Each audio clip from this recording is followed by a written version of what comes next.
Hey chocolate, how have you been doing? See, this coronavirus thing, it has not even allowed me touch my phone. I'm even scared that my phone has the virus. But on a serious note, how are you doing?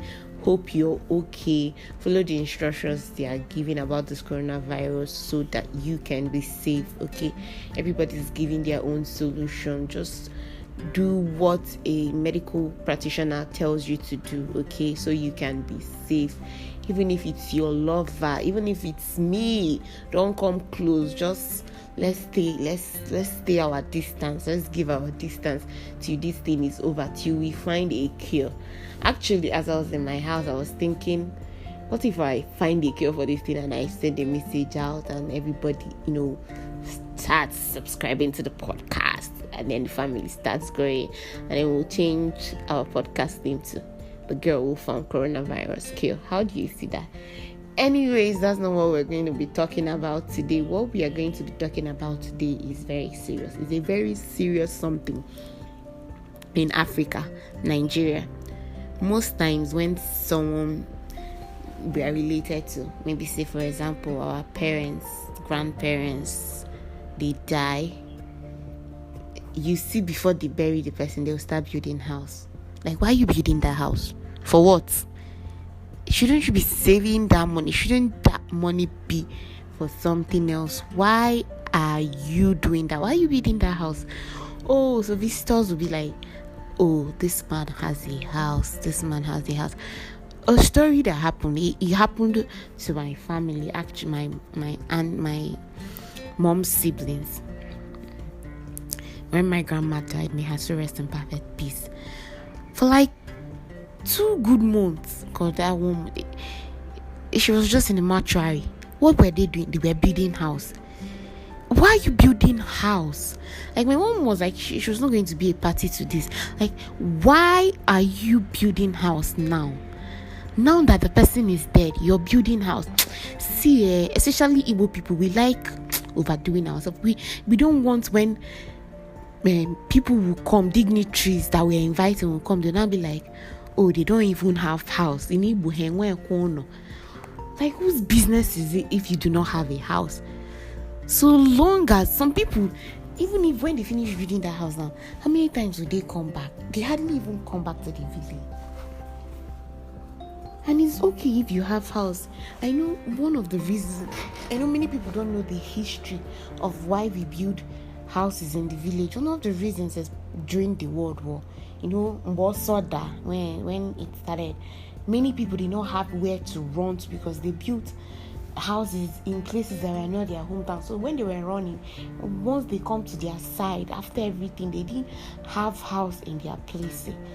So that's what prompted people to start building a village house first. If you notice, every Igbo man, maybe like 99.9% of the Igbo men, they like to build houses. Their houses in the village is like mansion. You will see, that's why I respect Igbo men. You will see somebody, fine, he's living in a flat, but Orotagono in the village, which is okay, which is a property. If he dies now, his children have where to lay their head. And their village house is always like heaven. They take out time to build it because they believe that's where they know them. That is where their respect comes from. But my issue now is with relatives, children of a deceased person, building house before the person's burial. Why are you building that house? I really want to know the reason why that money you should put in the burial, or you should even use after the burial to take care of yourself. You're using it to build house. For who to stay? I'm not saying you should not decorate the place or keep the place well, but building house, you didn't build it all along. It would have been better when maybe you see that your father is like 80 or 70, then we calculate, we all know we're going to die, so then you start calculating in your head, let me build this house before this man dies, or even start building it so he will see it, not orino. Guys, future kids, don't do that to I and your father. You can't try. If you try it, just if if we did not build house, which I know is not possible, we are going to build house. Yes, I'm telling you, we are going to build house. But in case if we do not build a house, please, can you just bury me? I do not want to stay in the mortuary another month, another day, how many weeks? Just bury me fast, sharp. That is it. I don't want any building of house. Just make sure my burial is superb. I'm not saying you should go overboard, but give me a very good burial that I gave my parents, that I would give my parents. Do you understand? So Igbo people, I know we take what are they calling it, title, people, you don't want people to insult you, you're building it. If they will still know, even if everybody you're inviting comes from Lagos or Abuja, they didn't know about the house.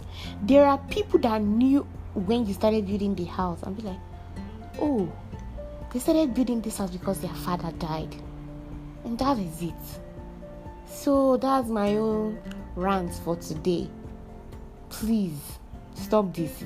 It's not cool. I don't know why we do it. Why do we do it?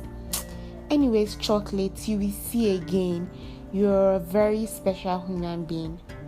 Be safe out there. This coronavirus is getting serious. I'm not trying to scare you, but Nigerians, we should be very careful because we are not there yet. The isolation system in Nigeria is poor for now. So we are hoping it gets better. But by the time it gets better, I pray that the virus is no longer here. It's not.